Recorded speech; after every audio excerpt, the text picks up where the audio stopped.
Hello guys, welcome to part 9 of the Metasploit Mega Primer.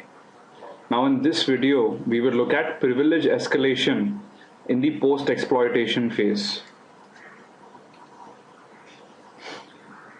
Right, so if you remember, this is the second phase of post-exploitation. So what is privilege escalation? Well, it may have happened that the exploit you used to break into the remote system was that of a less privileged user, because of which you are not able to actually go ahead and do a lot of tasks which maybe only the system user or the admin user is allowed to do. Right? So privilege escalation is typically done by either using some sort of a local privilege escalation exploit. There are a number of these exploits for various platforms, including Windows, different flavors of Linux, Solaris, and whatnot. In this specific example, we'll use the Kitetrap OD program, or the exploit, sorry. The other possible way is to use impersonation tokens with things like incognito. We've had a look at this in previous videos. Last but not the least would be to use some sort of a social engineering hack using kits like the SCT. Right, so we'll just cover number 1 and number 2 right now in this video. SCT we'll look at in a later video. Okay, so let me go to the demo.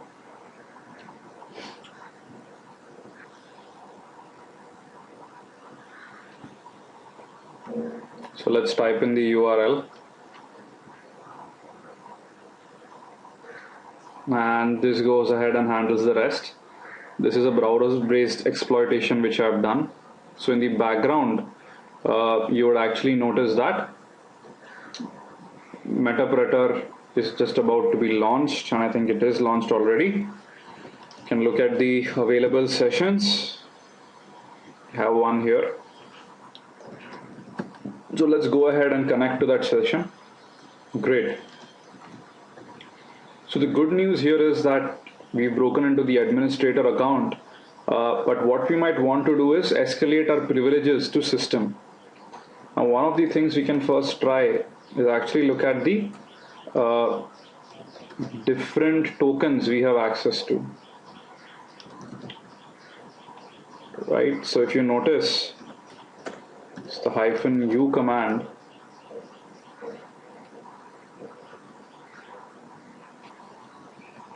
That we are not able to get any more information from the system, which is the delegation tokens available are only for the user ID we've broken into. So now what we'll do is we'll use a well-known vulnerability to escalate our privileges.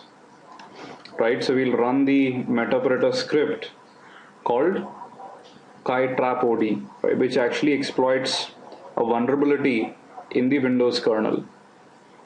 Let's go ahead, run this script. Awesome. So now if you notice, we've got system privileges. Right? So anything we do right now is going to be using the system privileges.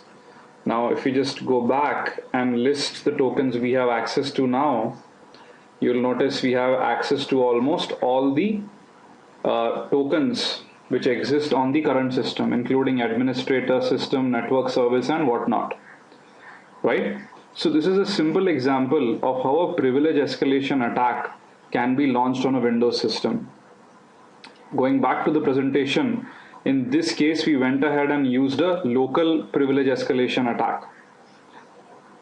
Now what one could also do, as we've shown in previous demos, is use various delegation tokens and assume different users, impersonate different users on the system and run tasks on their behalf.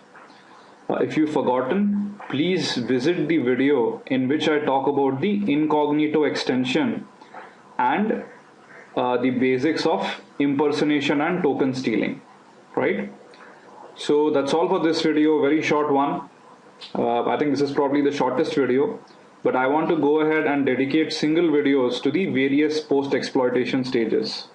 Now, one of the exercises which you can try is breaking into other systems and figuring out how to use local privilege exploitation flaws to escalate your privilege. A lot of times you might not have available Metasploit support, in the sense available exploits for local privilege escalation shipping with Metasploit by default. In that case, you may have to download exploit code from Milworm or from exploit DB and compile it and run it on those remote systems, right? Well, that's all for this video. In the next video, we will be looking at going ahead and killing different monitoring software like AVs, and also how to delete your logs once you've broken into a system. Okay, like always, please leave your comments behind. That is what keeps me going. So please let me know what you think about this video and what are the other things you would want me to cover. Thank you. Have a great day.